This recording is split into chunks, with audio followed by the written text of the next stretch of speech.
우리도 목소리가 있어요. 하고픈 말 많지만 표현 쉽지 않다면 여기로 오세요. 마인드 라디오.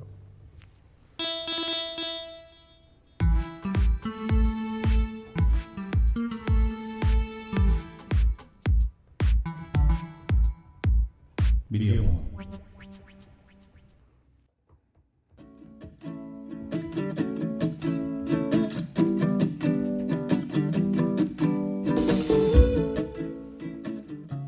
기사에 등장한 사람이 정신질환을 앓고 있다는 내용의 보도가 적절한가? 추정 진단을 기사에 쓰거나 전문가로 하여금 추정된 진단을 내리도록 하지 마라. 이 내용은 정신건강 문제를 가진 사람들에 대한 차별을 없애고자 영국에서 만든 유스 미디어 가이드라인 내용입니다.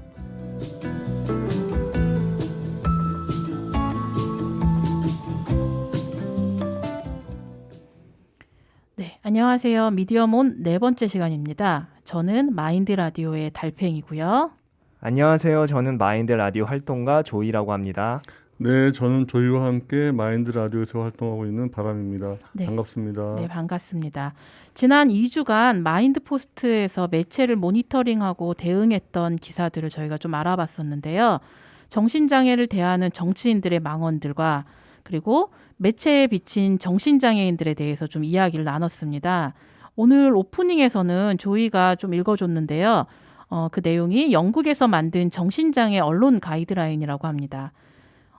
미디어몬 2회 방송에서 마인드포스트 박종원 국장님이 한국에서도 이런 작업들이 추진 중이라고 하셨는데요.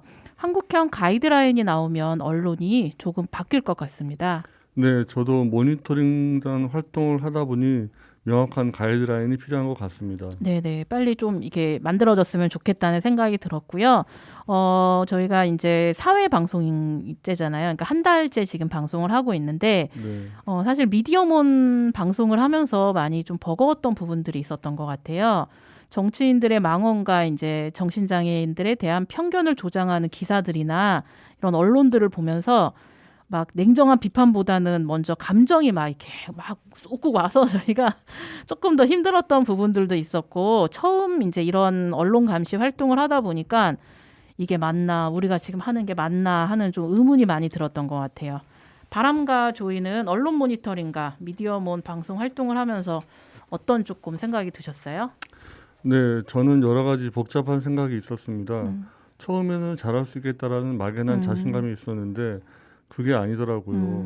그 모니터링을 하면서 그게 왜 정신장애인의 인권에 어떻게 문제가 되는지를 설명하는 게 많이 어려웠고요. 기사 내용을 비판의식을 가지고 봐야 하는데 그 비판의식을 찾지 못해서 기술적인 부분에서 많이 어려움이 많았습니다. 그렇죠. 네. 조이는요? 제가 모니터링 활동을 하면서 맞게 하고 있는지 그런 고민이 있었습니다. 제 뜻대로 잘 되지 않았습니다. 여러 가지 많은 생각으로 몇 주간 했었는데도 여전히 진입 장벽이 있어서 아직 많이 힘든 상태라고 볼 수 있습니다. 네, 저희가 다 같이 지금 다 힘든 상태입니다. 네. 그래서 처음은 언제나 좀 어렵고 이런 부분들이 있는데 사실 저희가 이제 그 언론 감시가 필요하다는 것에 다 같이 동의하고 의미상 같이 동의하고 시작은 하긴 했는데 계속 맨 땅에 헤딩한다는 그런 느낌으로 좀 하다 보니까는 모니터링 전문가분의 도움이 되게 절실해졌던 것 같아요. 그래서 오늘 우리의 좀 고민을 풀어주고 언론 감시를 제대로 할 수 있게 도움을 주실 전문가분을 좀 모셨습니다. 직접 마인드 라디오 방송국으로 오셨습니다. 잠시 후 만나보도록 하겠습니다.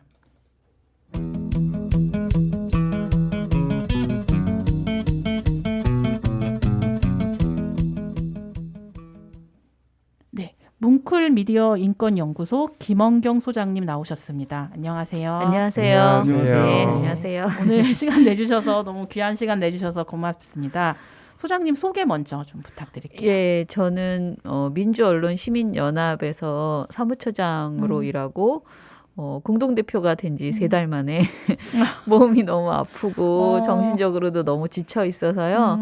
제가 2년을 끝까지 제 임기를 마무리하는 것은 무리다 싶어서 예, 그만두고 이제 쉬게 되었고요. 지금 쉰 지 한 4달 됐어요. 근데 지난달부터 너무 누워만 있으니까 자꾸 더 우울해지기도 하고 왜 열심히 일하다가 멈추면 그쵸, 병이 맞아요. 난다고 하더라고요. 그래서 고민을 하다가 미디어인권연구소 문구를 만들게 되었습니다. 사실 저는 민원연에서 92년부터 모니터를 시작했는데 민원연이라는 단체는 아무래도 이제 백화점식으로 굉장히 모든 이슈를 다 모니터하는 그쵸. 그런 곳이거든요. 근데 제가 중간에 2003년부터 인권위원회를 국가인권위원회를 좀 다녔어요. 근데 비정규직으로 다녔는데 그 이유가 바로 지금 말씀하신 그 언론 인권 가이드라인을 만들기 위해서 그 초반 작업을 하기 위해서 들어갔습니다. 근데 그걸 하면서 제가 인권 모니터가 정말 필요하구나라는 거를 절감했고요.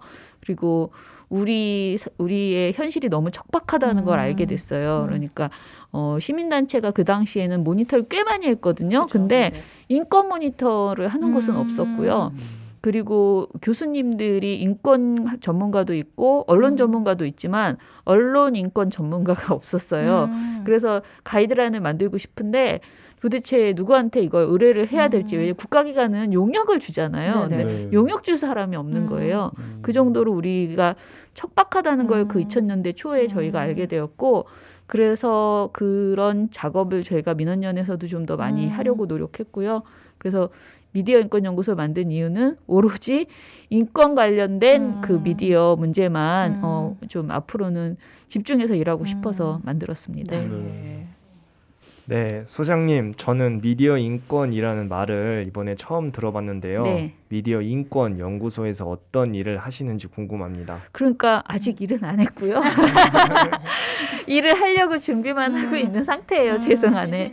방송만 하고 그리고 요즘 사실은 평등법 차별금지법 있잖아요. 그거를 만들기 위해서 이제 노력하는 분들이 많은데 차별금지법 관련 보도가 너무 안 맞아요. 좋은 것만 많아요. 그래서 네네. 그거 좀 모니터 좀 하고 있어요. 그래서 집중적으로 차별금지법을 반대하는 그 보수의 목소리들, 특히 이제 보수 기독교 단체 매체들의 목소리가 너무 크게 보도되고 있어서 그런 거 집중적으로 하고 있고요. 제가 하고 싶은 건 아까 말씀드린 것처럼 언론 인권이라고 예전에 했는데 요즘은 사실 유튜브도 있고 미디어 환경이 워낙 변해서 언론이라고 하면 기성 그 어떤 유명한 언론사들이라고 생각하잖아요. 그게 아니고 우리 개인 SNS까지 포함해서 미디어 속에서 인권 문제가 좀 제대로 다뤄지길 바란다라는 측면에서 가이드라인도 만들고 교육도 하고 모니터도 하고 이런 활동을 하고 싶습니다. 네. 네. 그 점점 예전 매체랑은 좀 달리 너무 많은 매체들이 지금 나오고 있으니까는 하실 일이 어마어마하게 앞으로 그러니까 많은 끊임없이 있으시겠네요. 그래서 네네. 많으니까 좀 스트레스도 받더라고요. 그러니까 왜냐하면 제가 이제 누워서 하는 일은 없지만 아직은 아이디어를 막 구상하잖아요. 그러면 정말 어디서부터 손을 대야 하지라는 생각이 들고 그리고 더 마음이 아픈 건 이 인권 문제를 얘기를 하면은요 생각보다 박수를 받기보다는 뭔가 불편한 존재로 이렇게 멀리하게 되는 것 같아요. 그렇죠. 사람들로부터. 그래서 제가 민원연에 있을 때는 그게 어찌 됐든 이제 정치적인 지향성들이 있는 사람들이 이제 그렇죠. 많이 응원을 해주시거든요. 근데 이제 인권 문제만 하게 되니까 조금 외로워질 가능성이 높다라는 생각이 들어요. 근데 그래도 해야 될 일이니까 네. 좀 집중적으로 끝까지 제가 이렇게 그야말로 큰 돈 안 들어오고 큰 뭐 영광 없어도 그냥 조용조용히 계속 해 나가려고 그렇게 생각하고 있습니다. 네. 그러면은 그 소장님께서 네. 그 인권연구소 활동을 갖다가 이제 또 다른 이제 특화된 분야에 대해서 이제 그 활동을 하시려고 하시는데 네. 그 지금까지 이런 쭉 활동을 해오시게 된 어떤 계기라든지 어떤 이런 내용이 있으면 좀 알 수 있을까요? 일단은 제가 인권보도준칙이라는 게 있잖아요. 국가인권위원회와 한국기자협회가 같이 네. 만들었는데 네. 네. 그 초안을 제가 만들었어요. 근데 물론 그 내용은 순전히 다 제가 한 게 아니고요. 그게 인권위원회에서 가이드라인을 만들려고 한 10년 전에 준비했다가 이거는 가이드라인이라는 것은 갑자기 학자들이 막 아무렇게나 쓰는 게 아니고 실제 현실의 언론을 모니터링해서 그것을 어떻게 하라라는 지시잖아요. 그러니까 기준이잖아요. 그래서 모니터 작업이 필요하다라고 얘기를 했었고 그리고 우리 교수나 이런 분들에게도 이 주제가 좀 더 많이 알려져서 학문적인 논의들이 이루어질 수 있게 되어야 한다라는 제안을 했었는데 그래서 인권위가 용역을 이제 모니터링 용역을 장애인 단체, 뭐 여성 단체, 그다음에 성소수자 단체 이렇게 여러 곳에 줬어요. 그래서 그 결과들을 모았고 그리고 제가 좀 더 모니터를 더 많이 해서 그 인권보도 준칙의 초안을 그때 만들었고요. 네. 지금 보면 너무 부끄럽고 좀 민망하지만 업데이트를 굉장히 많이 해야 돼요. 그런데 네. 그때 당시에는 나름대로 약간 이렇게 뭐랄까 집대성 한답시고 했어요. 그래서 그동안 아주 미약하지만 인권보도 준칙을 가지고 우리가 모니터를 하는 기준점을 이제 삼았죠. 근데 올해에는 사실은 지금은 혐오 표현 모니터링 그러니까 가이드라인을 만들고 있거든요. 그 작업도 하고 있는데 아마 이제 올 말이나 내년 초에 발표될 것 같아요. 국가인권위원회에서. 네, 그런 작업들. 그러니까 네. 가이드라인을 만드는 작업이 굉장히 필요하다. 그래야 누구든지 쉽게 이건 하면 안 되는 것이다라는 걸 네. 인지하고 기자들과 시민들이 다 움직일 수 있다라고 생각해요. 네. 이렇게 어쨌든 되게 힘든 작업이 있잖아요. 얘기만 들어도 되게 힘드시겠다. 저희도 지금 하고 있으면서 되게 힘든데 네. 저희 그 모니터링 단에 참여하고 있는 다른 당사자 활동가분들이 질문을 좀 주셨어요. 네네. 궁금하신 점을 처음에 어떻게 언론 감시를 좀 시작하게 되셨는지. 네. 저는 사실 그냥 민원연에 민원연에 놀러 갔다가 됐고요.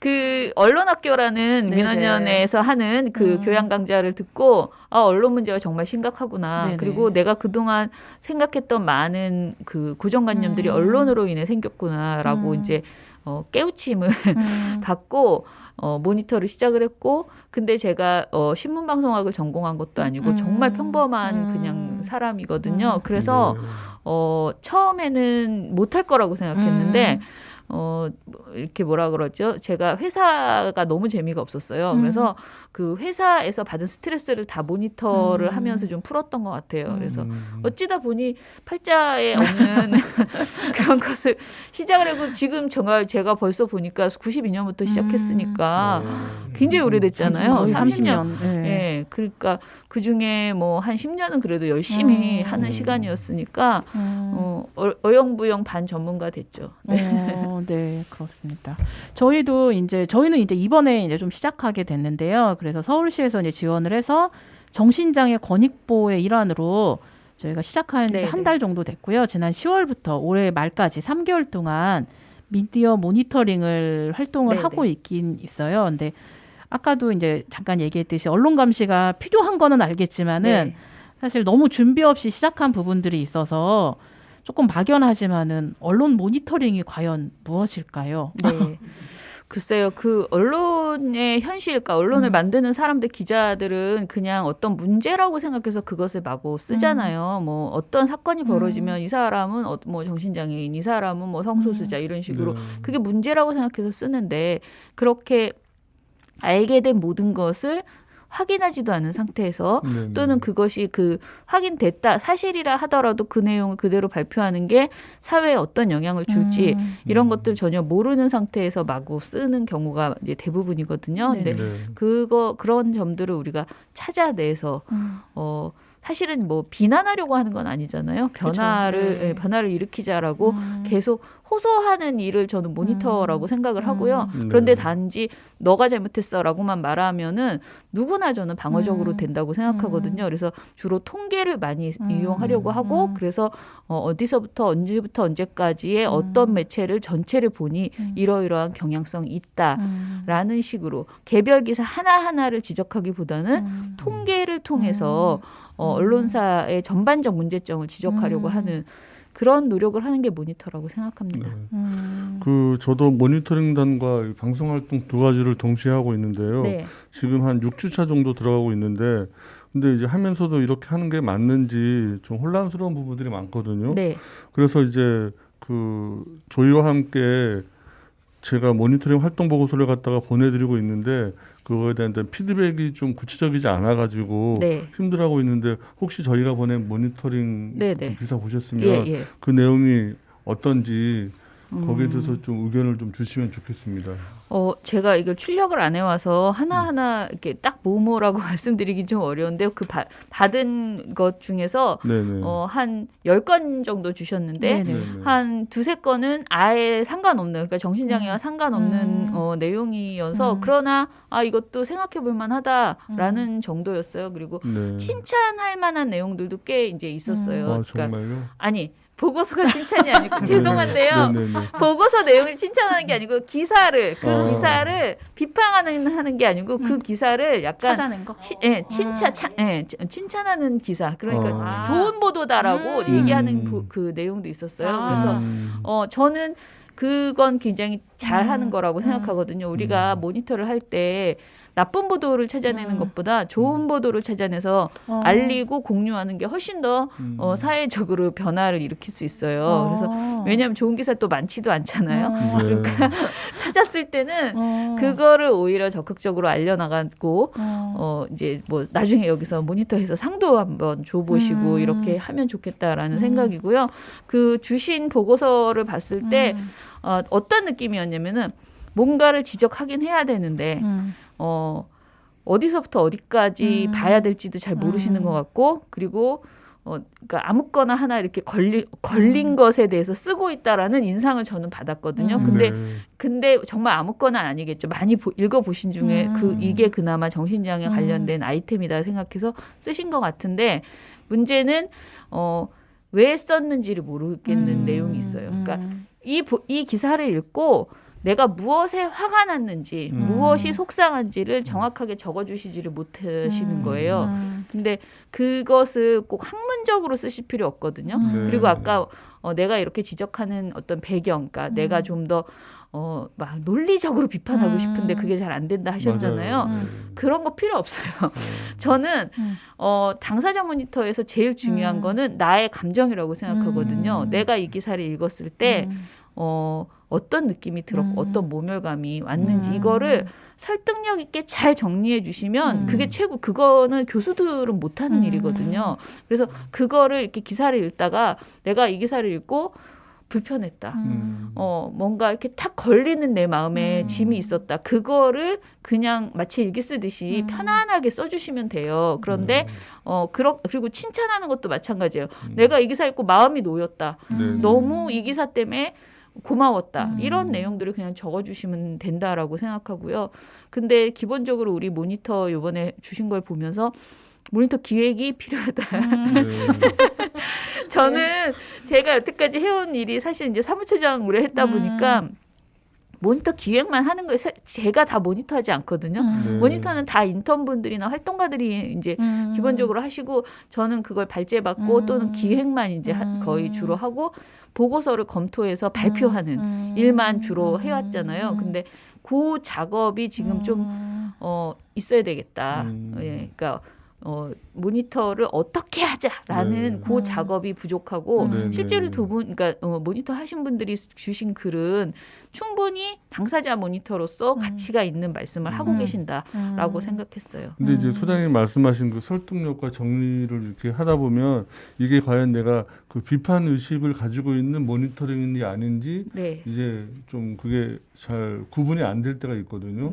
그래서 이게 설득력과 그 정리되는 그 내용을 가지고 비판 의식을 거기다가 추가해가지고 모니터링 하는 게 사실 이제 실제적으로 이제 모니터링 당사자들한테 어떤 좀 기술적인 어떤 교육이 좀 필요하다라고 느껴지는데 그러한 맞아요. 부분은 어떻게 풀어가는 게 좋을지 궁금합니다. 그 비판 의식을 억지로 우리가 뭐 세상 까칠한 사람들이 아니잖아요. 그러니까 일부러 비판 의식 가진 필요 없어요. 다만 기준점 있잖아요. 방송을 미디엄은 어떠해야 된다. 미디어는 어떠해야 된다. 네. 뭐 이런 그 기준을 정확하게 알고 있으면 너 이 기준에서 멀어졌어.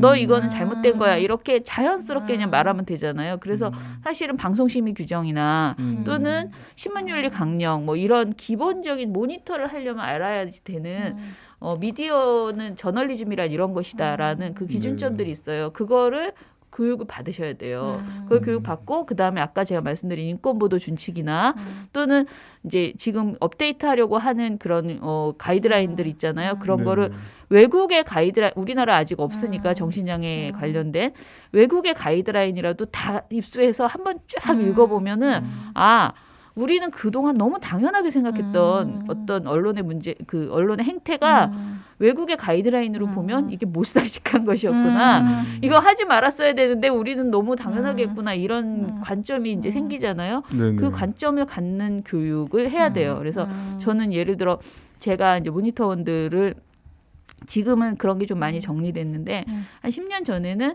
인권 모니터를 하겠다라고 이게 사람을 모으잖아요. 그러면은 한 대학생들 한 뭐 10명 이렇게 모아요. 이제 처음에 시작하려고 그러면 모니터 기간이 3달이면 한 달은 그냥 계속 자료만 읽으라고 하거든요. 자료 계속 제공하고 읽고 교육하고 관점이 생기면 그 다음부터는 보이는 모든 것이 문제로 보이기 시작하거든. 근데 관점이 안 생기면 그렇죠. 예. 뭐 기사 100개를 봐도 다 그냥 한글이에요. 한글 그냥 다 예. 같은 기사 같고. 예. 그래서 그런 것들을 이제 생각하는 그 시간이 필요한데 그게 저널리즘의 기본 관점도 가져야 되고 정신장애와 이 어떤 전문적인 영역도 가져야 되고 거기에 본인들이 생각하시고 있는 감수성 그것까지 이제 포함돼서 모니터가 돼야 되는 거죠. 사전에 저희한테는 이제 그런 교육이 전혀 전무하다 보니까 네. 이게 모니터링하면서 계속 이렇게 좀 아까 계속 말씀하신 마음에- 맨땅에 헤딩하는 맞아요. 이런 기분이다 보니까 그러셨을 것 같아요. 그 막막함이 저희의 어떤 좀 무력감이나 좌절감으로 다가와가지고 그러셨어요. 예, 네. 그게 모니터링하면서 더 힘들었던 시간이었던 것 같습니다. 네, 네. 그럼 어떠세요? 좀 말씀을 너무 잘해주시니까 아 저게 맞다라는 게 좀 네. 올바른 것 같고 저는 소장님께 뭔가 모니터링을 배우고 싶다는 아. 생각이 들었거든요.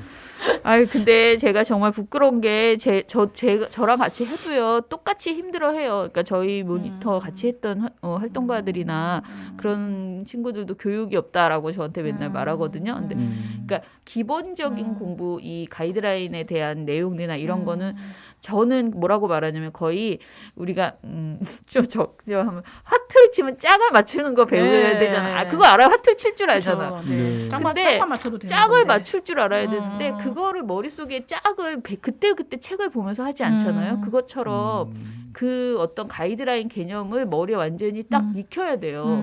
그러지 않으면 계속 교육으로 해결되지가 않아요. 그러니까 자기주도 학습이 필요해요.